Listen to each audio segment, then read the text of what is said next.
Hola, buenas. Muchas gracias por asistir a esta charla donde hablaremos un poquito sobre bug bounties.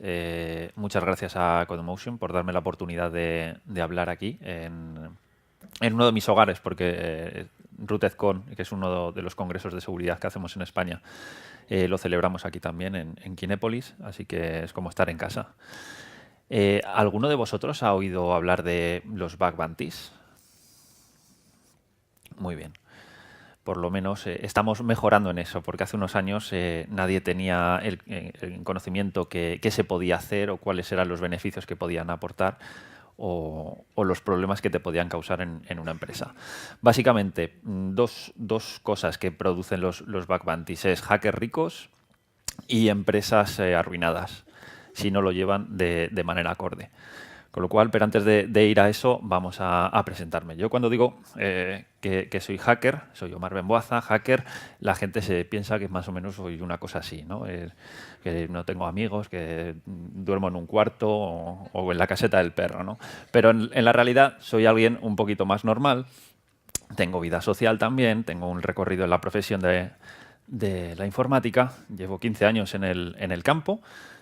Empecé como consultor hace muchísimos años en Rico, una compañía que fue adquirida por Rico, en Aventia. Luego estuve en Ernst & Young, donde formé parte del Tiger Team de seguridad para un cliente bancario, financiero. Más tarde me fui a Finlandia a buscarme la vida, a aprender un poquito más de cuánto de grosor tiene que tener el mar cuando está congelado para andar sobre el Báltico, y también aprendí cosas de seguridad, obviamente. Y formé parte de Microsoft más tarde, de Basware, donde fui líder de la seguridad, o responsable de seguridad durante un tiempo, antes de moverme otra vez a Suecia, al sur de Suecia, porque necesitaba algo de sol, así que me fui al sur de Suecia, donde estoy ahora en IKEA como Information Security Leader. Como os he dicho antes, pues organizo junto a mis compañeros, otros 6 compañeros, RootedCon, y bueno, habitualmente suele haber unos 2000 hackers, ¿no? En mi tiempo libre, pues al margen de la seguridad y tal, bueno, pues hay más seguridad, no os voy a engañar. Es prácticamente mi hobby, mi pasión y mi trabajo, con lo cual tengo bastante suerte en ello. Y un poquito para entrar en debate de por qué se necesita un bug bounty o por qué no. Entonces, a lo largo de los últimos años hemos encontrado que muchísimas compañías han sufrido ataques. Hemos visto en la anterior charla que nos han explicado también muchísimos de los ataques y cómo más o menos lidiar con la seguridad. Y nos hemos encontrado que la publicación de cierta información o a través de ciertas vulnerabilidades que son explotadas nos permiten acceder a ingentes cantidades de información demasiado crítica para las empresas. ¿Qué ocurre? Que no solamente nos impacta a nivel de, ahora con la famosa ley de protección de datos, la GDPR, que nos caerán multas, pero también tenemos un daño increíble que causamos a la imagen de la empresa. Y en este caso, por ejemplo, en el Qatar National Bank, fue una inyección de SQL la que provocó, en una base de datos más antigua que Jesucristo, la que provocó que numerosos usuarios y responsables que tenían ahí cuentas, información privilegiada y tal, se quedasen expuestos. Entre otras cosas, agentes del MI6 que estaban en Qatar, con sus verdaderas identidades, con sus cuentas, domicilios y tal. Con lo cual ya, al margen de que pueda ser una brecha o una exposición de datos, también hay vidas en juego, ¿no? Bueno, hay gente que se conecta a ciertas páginas o servicios y luego pues aparecen en listados, ¿no? Entonces, también puedes hacer un perfil de qué páginas visita la gente, también puedes hacer ataques dedicados, porque luego mucha de esta gente que se registra en estos servicios no lo hace con su cuenta personal, también las hace con su cuenta de correo del trabajo, del empleador y tal. Este fue un dato curioso, porque ya no solo quieres saber quiénes son tus familias, de dónde vienes, bueno, pues tu árbol genealógico, sino que también ya te han expuesto las contraseñas, ya tienen todo de ti, todos tus datos personales. El famoso caso de Ashley Madison, bueno, tuvieron que pagar 11 millones de dólares, que no es poco. Tema de correo, el tema de las cuentas de Yahoo, todas fueron expuestas. Bueno, pues al final te haces plantearte que oye, que el tema de la seguridad algo necesitaremos, ¿no? Tendremos que plantearnos ciertas cosas y tomar ciertas medidas. Y el caso que salió ayer, el de los hoteles Marriott, o de la cadena de hoteles Marriott, que hablan de hasta 500 millones de cuentas comprometidas, incluidos pasaportes y números de tarjetas de crédito. Con lo cual dices, oye, pero eso no debería estar cifrado. Bueno, pues hasta cierto punto debería. Ese es el problema que tenemos, que bueno, pues el cibercrimen está en aumento. El gasto que tienen que tener las empresas, obviamente, para impedir este tipo de ataques o para mantener la seguridad a un cierto nivel, al esperado, digamos, pues oye, te hace que los costes también sean bastante elevados.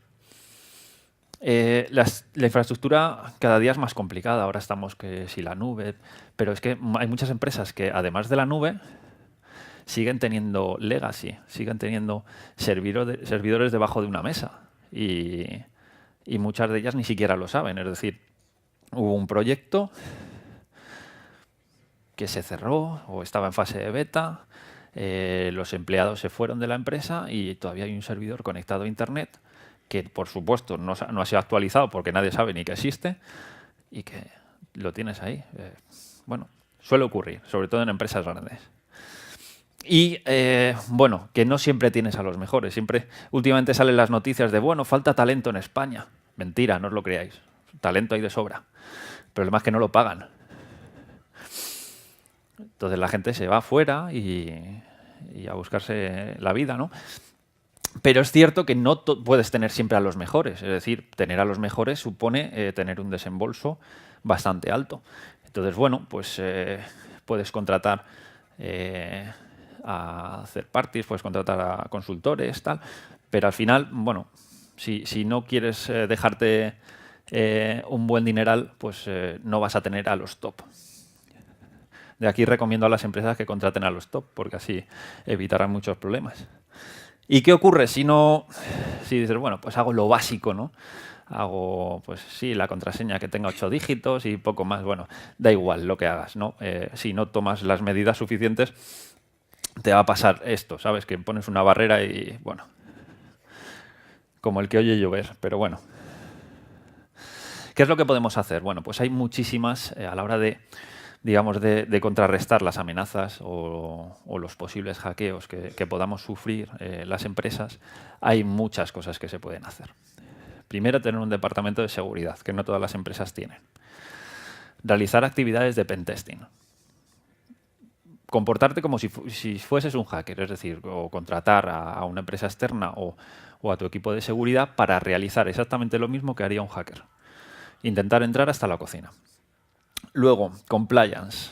Bueno, aquí tengo ciertas dudas, ¿no? Porque sí es bueno tener compliance y, oye, cumplir con todos los estándares y los requerimientos, pero que nadie os engañe. Compliance no es anti-hackers, no es una... Cumples algo, tal, dices, bueno, sí, tengo la contraseña, está, pues... Compliance me dice, o el estándar me dice que tiene que tener 8 caracteres. Hombre, si lo pones de 12, mejor, ¿no? Y de 20 ni te digo. Y luego las auditorías, son muy importantes. Y no solo las internas. Necesitamos empresas externas que vengan, que no tengan miedo a lo que vaya a decir el jefe o les dé un poquito igual y te enseñen los documentos. Es decir, mira, lo tenéis de pena. Pero luego también hay que hacer cosas con las auditorías. Es decir, no vale decir, oye, mira, tenemos este informe que salimos fatal y, bueno, a ver si en la siguiente salimos mejor. No, tienes que arreglar las cosas. A vosotros, a los desarrolladores, bueno, sois un foco de problemas. Lo tengo que decir muchas veces. Lamentablemente no hemos tenido la cultura de pediros el desarrollo con seguridad, el de daros las herramientas para que todo funcione correctamente. Ahora con el tema de los Agile Teams y tal, pues oye, no estaría de más que una persona se encargase de ser el líder de seguridad o tuviese un poquito más en cuenta la seguridad y tratar de decir al resto, oye, mira, vamos a pasar este código por una herramienta para que nos lo analice de manera recurrente y tal. Bueno, esto antes no se hacía, ahora se está haciendo y oye, me alegro muchísimo. Con los equipos de SecDevOps, bueno, cada vez se va a añadir más, ¿no? Al final, bueno, será Audit SecDevOps, bueno, no sé.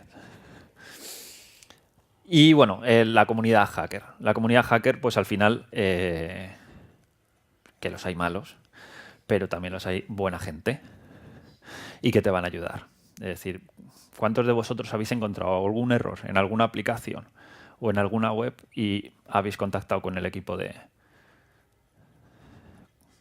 Poca buena gente veo, ¿eh? Bueno, pues eso es lo que se hace habitualmente. Si encuentras algún fallo, alguna vulnerabilidad, pues contactas con la empresa en la medida de lo posible, pero también hay que tener cuidado porque luego hay muchas empresas que se encabronan con eso y dicen, bueno, este tío me ha toreado el software, voy a ponerle una demanda. Ocurre eso también, ¿eh?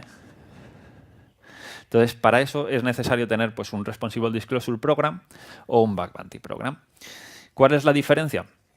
Bueno, el Responsible Disclosure Program es que más o menos tienes un proceso por el que dices, bueno, si encuentras una vulnerabilidad, no te vamos a hacer nada, tampoco te vamos a pagar, por norma general, pero tienes este buzón de correo donde nos puedes mandar la información y nosotros estaremos en contacto contigo para solucionarlo lo antes posible. El Bug Bounty Program es cuando creas pues, a través de una plataforma unos objetivos. Es decir, bueno, pues te voy a pagar por vulnerabilidad que me reportes, tengo este budget y por una vulnerabilidad de riesgo bajo te pagaré X, pero por una de riesgo bastante elevado pues te pagaré tanto.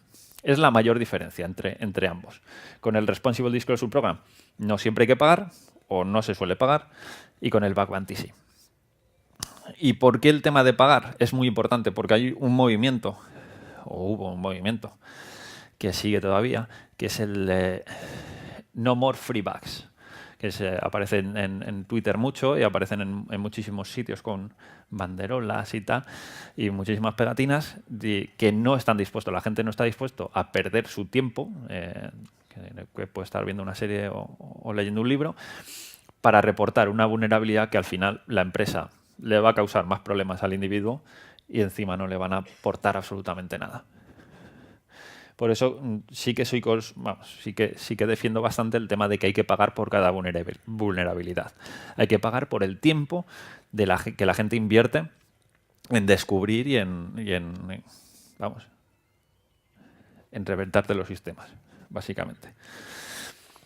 Entonces, ¿esto por qué es bueno también? Bueno, pues a diferencia de otros que digo, a ver, el último punto aquí es importante. Antes he comentado, la gente con talento y tal hay que pagarla y tal. Aquí son los mejores hackers los que están aquí, en este tipo de plataformas. Con lo cual, no vas a tener que pagarles un salario, digamos, y solo les vas a pagar por la vulnerabilidad reportada. Luego veremos casos al final de las slides de cuánto se ha podido llevar la gente, ¿vale?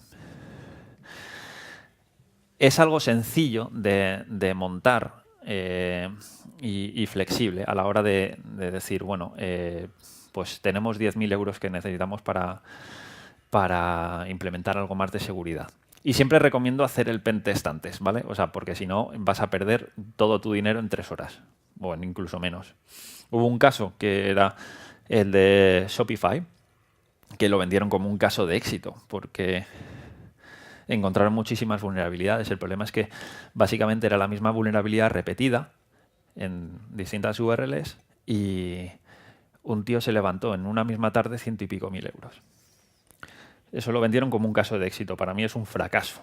Es decir, antes de abrir el bug bounty, antes de que la gente testee, hostia, que son hackers, que son profesionales, te van a romper todo. Pues que tu equipo interno lo haga antes y lo soluciones.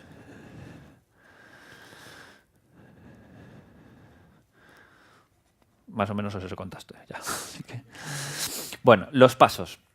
Digamos, lo primero que tienes que hacer es escoger un budget. Es decir, bueno, tenemos un límite presupuestario, aunque sea pequeño, pero es recomendable. Es decir, no tienes por qué pagar por una vulnerabilidad 8.000 euros. Puedes pagar 100, 200, 300 o incluso 50 si realmente no te aporta nada o no es crítica para la compañía. Elegir la plataforma es importante. Hay muchas plataformas. Prácticamente casi todas están en Estados Unidos. Hay pocas europeas. Y cobran bastante. Eso sí es cierto, cobran bastante. Entonces, al margen del budget, también tienes que presupuestar el uso de la plataforma. Tienes dos versiones con la plataforma. Es decir, ellos solo te dejan un servicio. Tú te logas y resuelves tú absolutamente todo. Y luego tienes, por otro lado, la versión de triage que te hacen ellos, ¿no? Perdón. Ellos te responden a los correos, a los researchers, a la información que mandan, le solicitan más información, miran si está dentro del scope, si eso te pertenece a ti o no, si es duplicado. Te quitan un gran peso de encima. Normalmente se recomienda que sí que hagan ese triage. Pues suelen ser expertos. Suelen, no todos. También tienes que mirar las integraciones. Si te mandan una vulnerabilidad, luego lo puedes reportar y lo puedes subir a Jira automáticamente para que alguien de tu equipo lo resuelva. Pues sería cojonudo. Si no, pues oye, todo será un poquito más manual, más de la edad de piedra y pues lleva su tiempo. El tema del scope es importante. Necesitas saber específicamente qué es lo que quieres meter en el scope. ¿Quieres meter una API o quieres meter todo el dominio de tu empresa? Ahí hay que tener cuidado porque, como decía antes, tienes mucho legacy stuff ahí, no tienes todo bajo control y quizá quieras probar exclusivamente un producto. Es decir, pues he desarrollado este software. Esto es lo que entra en el scope. Descárgatelo, juega con ello. El tema de testear siempre es importante. Establecer los criterios de pago antes. ¿Y por qué antes? Porque si no vas a tener problema con los researchers. Si hoy les dices que les vas a pagar 200 euros por una vulnerabilidad alta y cuando te la mandan dices no es crítica, solo te vamos a pagar 50, pues entonces estás como tocándoles la moral. Y al final se encabronan y no te van a reportar, te van a criticar en las redes sociales, te van a poner, bueno, de vuelta y media. Y eso es algo que normalmente hay que evitar, porque esto también es parte de la imagen de la empresa. Luego definir los SLAs, es decir, cuánto tiempo voy a tardar en resolver una incidencia o al menos cuánto voy a tardar en responder al researcher. ¿Voy a tener un correo esperando una semana? Imagínate que es algo crítico. No puedes. Necesitas un equipo que esté a tope con eso. La política, luego la veremos, la política es importante. Una buena política en el que digas qué está dentro, qué está fuera, qué es lo que vas a hacer, que le quede claro al researcher qué es lo que necesita saber para reportar una vulnerabilidad y cómo va a funcionar después, qué tiempos vas a manejar. Y algo que me encanta es el comité mensual. Esto lo descubrí y esto es una maravilla. Porque puede haber muchos equipos trabajando al mismo tiempo en un bug bounty o en el otro management, pero necesitas sentarte con todos ellos y decir, bueno, este mes, ¿qué vamos a pagar? ¿O a quién vamos a pagar? Entonces así tienes un alineamiento, ¿no? Perdona, pero se me olvidan las palabras en castellano. Estáis alineados todos y estáis pagando más o menos lo mismo a todos, porque si no se hace esto, uno puede decir, bueno, es que el cross-site scripting para mí no es nada, son 50 euros. Y para otro puede decir, hostia, que era un cross-site scripting stored en la base de datos y esto tiene que ser 250. Como hay diferencia de criterios dependiendo de quién lo haga, os recomiendo un comité mensual. Y este es un pequeño diagrama que he diseñado en el que, bueno, lo primero que hace el report cuando llega al sistema es el equipo de triage, que son los verdes, la plataforma de Bug Bounty, digamos, tiene que ver si está en scope o no. Si está en scope, venga, pues vamos a comprobar que no es duplicado, porque uno de los problemas que tenemos cuando abrimos un Bug Bounty es que se ponen como locos a hackear. Y si encuentran un cross-site scripting, no te preocupes que vas a recibir 10 que son exactamente iguales. Entonces tienes que coger el primero. El resto serán duplicados, lamentablemente. Informar al hacker de que ha sido validado, mandarlo al equipo, que se informa al hacker de que se ha puesto a trabajar en ello. Si falta información, debería hacerlo la gente de triage. Muchas veces los de triage no tienen los conocimientos suficientes, pero le puedes pedir información. Decir, oye, no puedo reproducir esto. ¿Cómo lo has hecho? Y luego, bueno, pues ya la empresa, a nivel de la seguridad o el tema de desarrollo, se ponen a arreglar el problema, ¿no? Y una vez que se hace, se puede decir, oye, pues ¿merece la pena arreglarlo o no? Porque no todo se arregla en esta vida, lamentablemente. De todas maneras, aunque no se arregle, se recomienda pagar siempre al researcher. Este es un ejemplo de una plataforma, de Yogosa.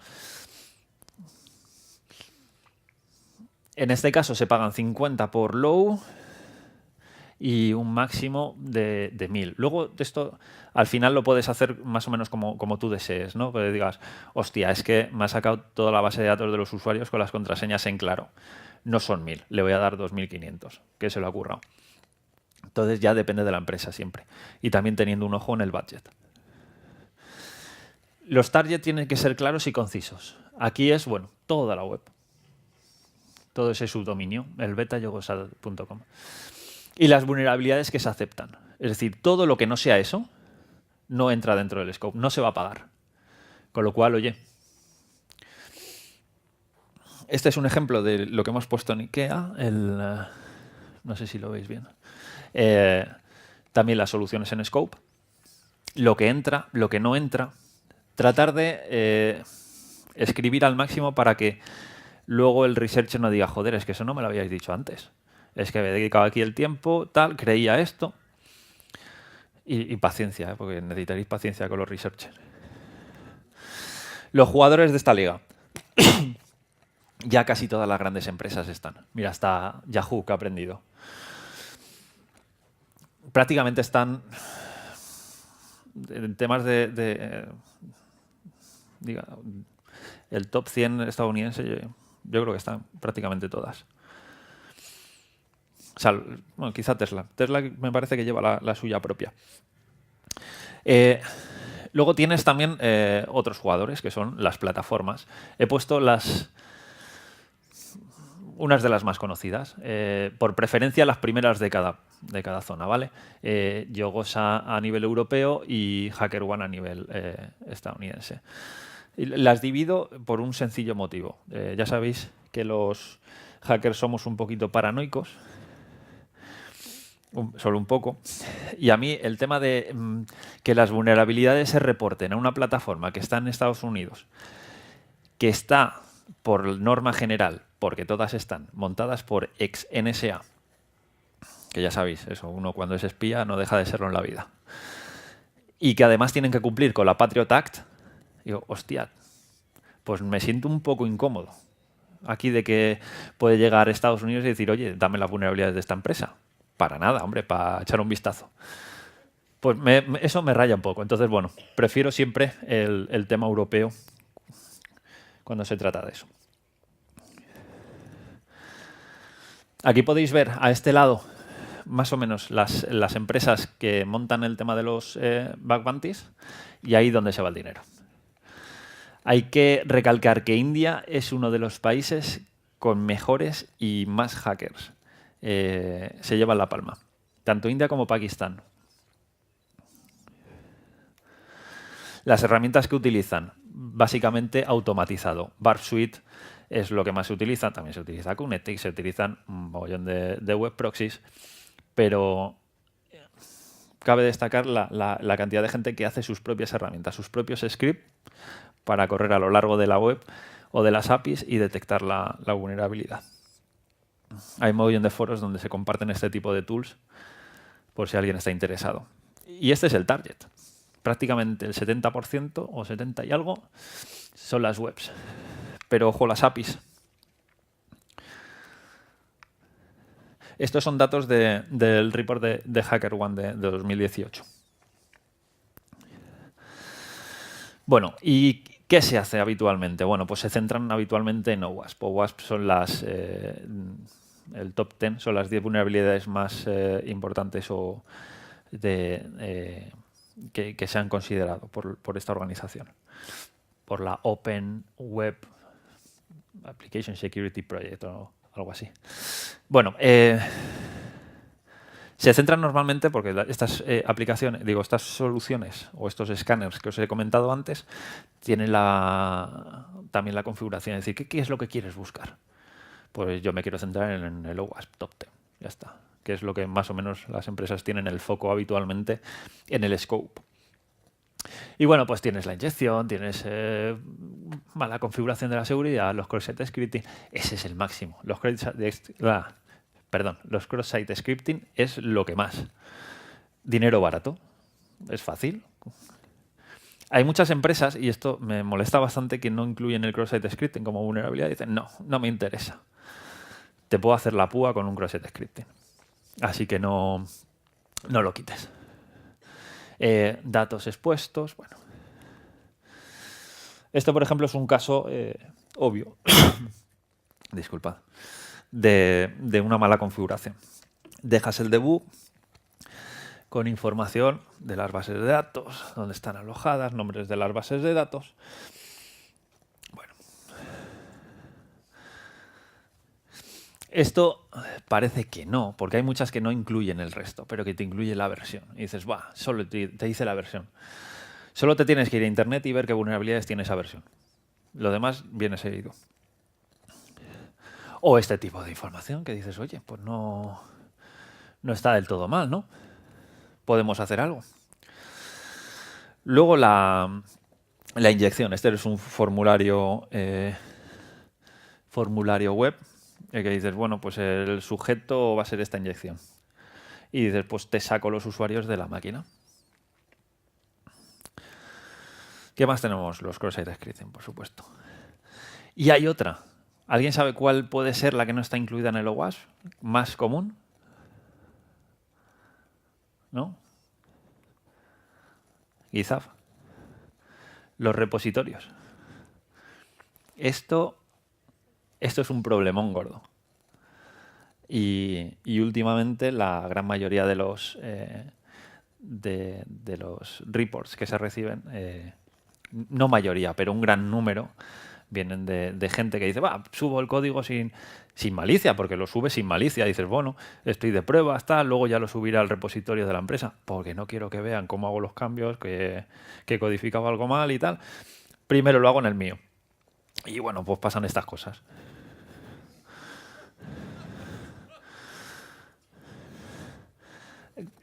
No hay pocos, ¿eh?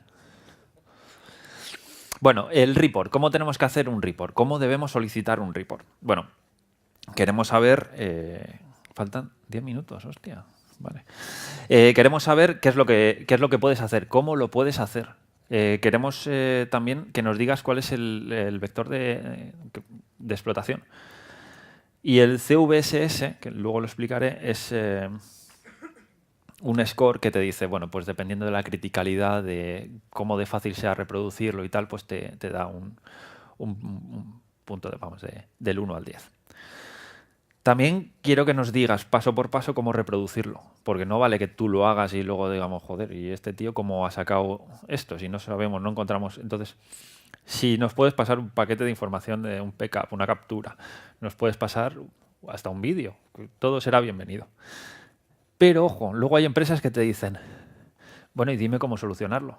Hostia, no, ese no es el trabajo del researcher. El trabajo del researcher no es de 9 a 6 y arreglarte las cosas. Te dice los problemas que has tenido. Ya está. Otro ejemplo de un report de Yogosa, por ejemplo, es esto. Este es el score que os comento. Ese es el más alto, ¿vale? Ya tiene que ser gordo. Y entonces te dice paso a paso y te indica, bueno, pues aquí tienes el... Pero por favor, si alguien lo va a hacer, que no lo ponga en abierto el vídeo. ¿Qué es lo que no queremos de un... Bueno, pues no queremos que nos añadas ahí un exe, un punto exe. Mira lo que hemos encontrado. No te lo voy a abrir, vamos, ni en sueños. Tampoco los reports automáticos de las herramientas. Hay mucho script kiddie, hay mucho novato que te dice, bueno, pues paso el escáner hostia, he encontrado 7 vulnerabilidades, te mando el report. No, tío, cúrratelo. Y no, tampoco me vale que digas, he modificado el código en mi escritorio y me ha salido... No, todo lo que te hagas en tu escritorio, en tu ordenador, no nos sirve. Tiene que ser algo que puedas hacer al servidor, algo que puedas hacer a todos los usuarios. Y sin evidencias ni te contesto. Hay otros que te mandan una foto y dicen, mira, he hecho esto. Y dices, hostia, ¿dónde? ¿Cómo? ¿Cuándo? Y dices, hay que tener mucha paciencia con los researchers y no perderla, porque luego encima somos la imagen de la empresa. El triage, cuando llega el report, ¿qué haces? Bueno, lo primero es tener claro que vas a crear una base de datos. Tienes que tener una base de datos dedicada para encontrar a día de mañana si algo ha sido ya explotado, no explotado o con quién contactar, por ejemplo. Tienes que verificarlo antes del proceso, evaluar el riesgo. Bueno. Y ahora os voy a contar una historia, cómo empezó todo esto en mi vida. Cuando estaba en Nokia, bueno, éramos un pequeño equipito del Incident Response Team, no teníamos suficiente con hacer análisis forense, con responder a data breach, a hackers que entraban o a insiders o todo. No estábamos aburridos. Y se nos ocurrió la maravillosa idea de, bueno, montamos un bug bounty, ¿no? Bueno, con correo electrónico, porque éramos muy pobres en aquel momento y muy novatos. Y decidimos, pues en vez de utilizar una plataforma que en aquel momento no estaban maduras, vamos a hacerlo por correo electrónico. Insufrible. Tuvimos que montar un OTRS, un sistema de tickets, que también era insufrible. Porque el primer mes tuvimos 1.200 reports. Éramos 7 personas. Y además de nuestro trabajo habitual, teníamos esto. No sabíamos ni cómo respirar. ¿Por qué lo hicimos? Bueno, pues que estábamos bastante convencidos que éramos hackers todos los del equipo. Creíamos en esto del no more free bugs. Queríamos que era una de las mejores maneras, además de todo lo que se estaba haciendo, de mejorar la seguridad. Y porque los hackers son nuestros amigos. Entonces, bueno, definimos el scope que estaba dentro, prácticamente el tema de teléfonos, el tema de firmware, tal. Lo que no estaba en el scope o no nos interesaba. Y la verdad es que fue una experiencia muy, muy reconfortante. O sea, tuvimos una gran aceptación. Y os digo, el primer mes 1.200 reports no te da la vida, sobre todo cuando estás empezando, no sabes cómo gestionar, cómo responder, bueno, fue un caos. Encontramos mucho legacy site, muchísimo, sobre todo de marketing, no voy a decir más. Las empresas de marketing son un cáncer para la sociedad, ¿eh? O sea, montan una campaña de publicidad y ahí se olvidan de todo, lo dejan ahí, abierto. Y bueno, y la gente siempre, bueno, ¿y cuándo me pagas? ¿Qué me pagas? ¿Te he mandado esto? No sé qué. Hostia, tranquilidad, hostia. Déjame leerlo y luego ya analizamos. Entonces, bueno, la solución, montamos el ticketing system, la intranet de Nokia era muy útil, cualquier SharePoint o tal, para encontrar además a quién era el responsable. Porque, hostia, imaginaros una empresa como Nokia, hay un servidor en Polonia, ¿y quién es el dueño? Complicado. Y bueno, mucha paciencia y explicar la política a los researchers. Y ahora unos casos de estudio para terminar. Esto es Mozilla en el año 2011. Prácticamente todo era cross-site scripting. Pero es que por 64 bucks pagaron $104.000. Ahora, obviamente, los precios han bajado, ¿vale? Ahora hay más hackers y hay mucha gente viviendo de esto. Esto es GitHub en el 2014, 1920 recibidos, 73 válidos. Y 33 se llevaron más de 50.000. No está mal, como complemento. Y Facebook, del año 2011 a 2014. 1,3 millones. No está mal. Y esto es todo. Muchas gracias. Sí, tenemos tiempo para preguntas, si queréis.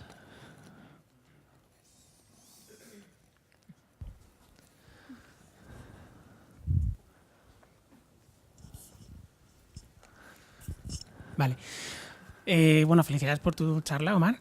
Gracias. Lo primero. Y mi pregunta es en relación a qué crees tú que deberían hacer aquí las compañías públicas que existen como Renfe o equivalentes.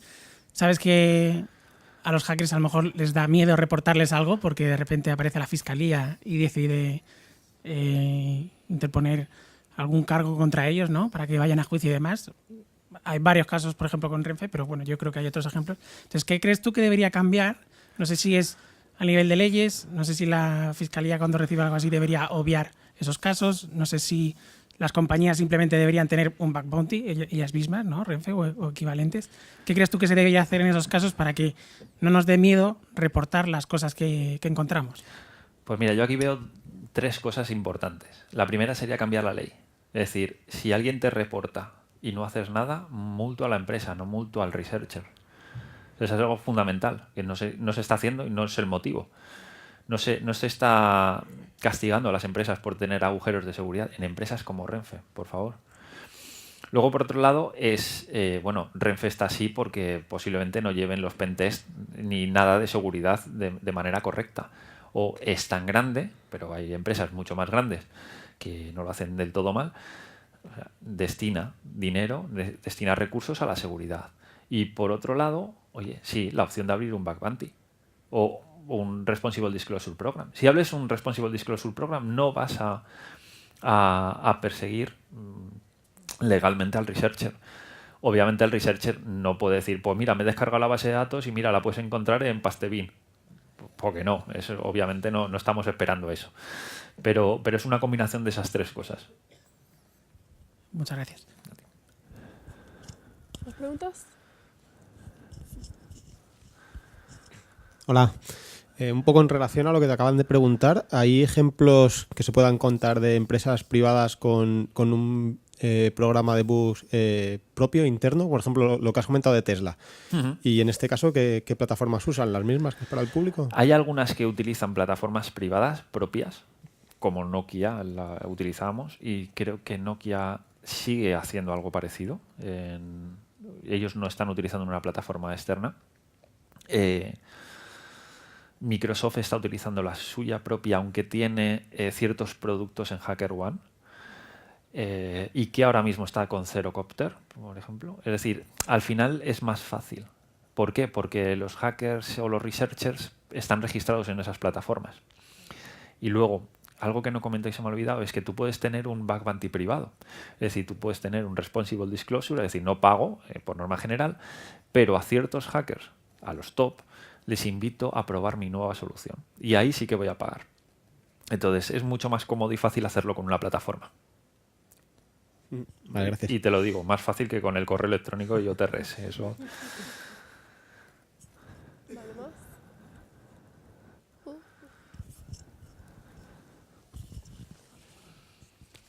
Para una startup de tamaño mediano pequeño, ¿cuál crees que sería el camino para empezar en cuanto a budget?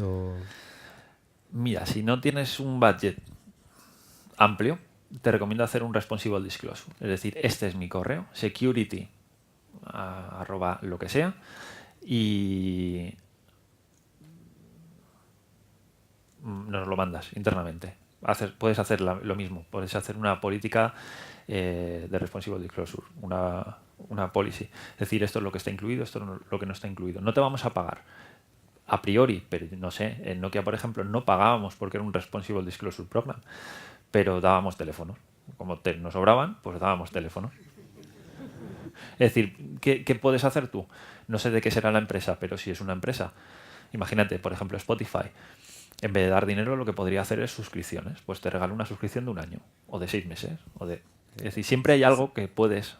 Eso lo hemos intentado, pero no ha colado alguna vez, que nos han reportado. Si no son community manager o dedicados a marketing, pues...